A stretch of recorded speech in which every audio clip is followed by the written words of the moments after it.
मान्यवर 2014 के बाद अरे दादा ये भी बैठ गए, अब बैठ जाओ। मान्यवर 2014 के बाद हारने की परंपरा शुरू हुई। हारने की परंपरा शुरू होने के बाद हाँ जीते ही है, मगर हारने की भी परंपरा हुई है। मान्यवर हारने की परंपरा शुरू करने के बाद इन्होंने सबसे पहले ईवीएम को निशाना बनाया। आज मैं आपके माध्यम से सदन को और सदन के माध्यम से देश की जनता को बताना चाहता हूं, ईवीएम कौन लेकर आया इस देश में। मान्यवर कौन लेकर आया? 15 मार्च 1989 को जब राजीव गांधी इस देश के प्रधानमंत्री थे, तब ईवीएम लाने का कानूनी बदलाव किया गया था। सुन लो, अब राजीव गांधी के ईवीएम के कानून का भी विरोध कर रहे हैं। मान्यवर इसके बाद में अरे सुनो ना क्या प्रक्रिया हुई। इसके बाद में ईवीएम के खिलाफ किसी ने याचिका करी। इस देश की सर्वोच्च न्यायालय के 5 जजों ने बैठकर ईवीएम के कानूनी बदलाव को 2002 में उचित ठहराया। मानो राजीव गांधी को भी नहीं मानते, सर्वोच्च अदालत को भी नहीं मानते हैं। फिर 98 में मध्य प्रदेश, राजस्थान और दिल्ली, इसमें सिर्फ 16 विधानसभाओं में इसका ट्रायल लिया गया। कितना केयरफुल है ये भी बताता हूं। हुडा बैठो, ये भी कितना केयरफुली चुनाव आयोग आगे बढ़ा है। मध्य प्रदेश, राजस्थान और दिल्ली, ये राज्यों की सिर्फ 16 विधानसभा में इसका ट्रायल लिया गया। हर प्रकार से चेक कर ईवीएम का उपयोग सबसे पहली बार पूरे देश में 2004 में हुआ। 2004 का महत्व है माननीय, सबसे पहले 2004 में हुआ। पूरे लोकसभा चुनाव हमारे समय में ईवीएम का उपयोग हुआ। लाए राजीव गांधी, वहां से लेकर 2004 तक। और 2004 के चुनाव में कौन जीता भाई? वो जीत गए। उस वक्त ईवीएम की चर्चा बंद।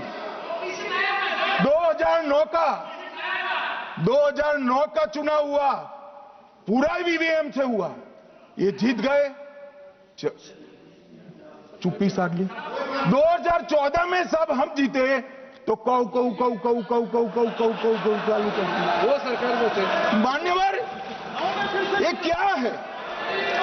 जब कानून आप लाए, मशीन आपने इंट्रोड्यूस किया, चुनाव आप पहला जीते मशीन से, दूसरा चुनाव जीते, मौत से 10 साल राज किया और हार गए तो फिर रोते हैं।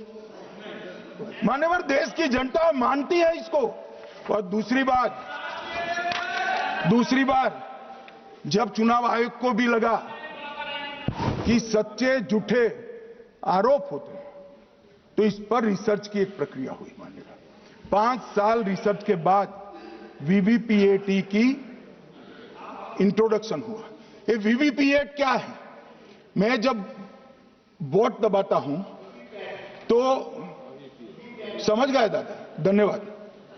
मान्यवर मैं जब वोट दबाता हूं तो मैंने कमल के निशान पर वोट दबाया, तो पास में एक पर्ची निकलती है कि आपका वोट कमल के निशान पर रजिस्टर हो गया है। फिर भी आरोप हुए कि पर्ची और ये दो अलग होते हैं। तो चुनाव आयोग ने निर्णय किया कि 5% ईवीएम और वीवीपैट के परिणाम कंपेयर होंगे। तो मशीन खुला, इसमें 396 वोट मिले।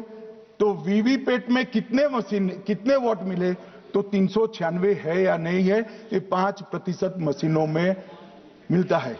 मान्यवर मैं आंकड़े लेकर आया हूं चुनाव आयोग को पूछकर आज कि कितने वीवीपैट और मशीन का मिलान नहीं हुआ। आज तक 16,000 मशीन और वीवीपैट का मिलान हुआ है, एक भी वोट का बदलाव नहीं। और ये जब मतगणना होती है तब उनके पोलिंग एजेंट बैठते हैं मान्यवर, परिणाम पर वो साइन करते हैं, दोनों प्रकार के, मशीन के और वीवीपीएटी के परिणाम पर भी साइन करते हैं मान्यवर। और ये इस पर आरोप लगा रहे हैं। आपके मोबाइल पर तुरंत आएगी ब्रेकिंग न्यूज, स्क्रीन पर सबसे पहले दिखेगी बड़ी खबर, देश दुनिया की हर खबर एक जगह। अब आपके मोबाइल पर तुरंत फटाफट इंस्टॉल कीजिए न्यूज नेशन ऐप और रखिए खुद को अपडेट।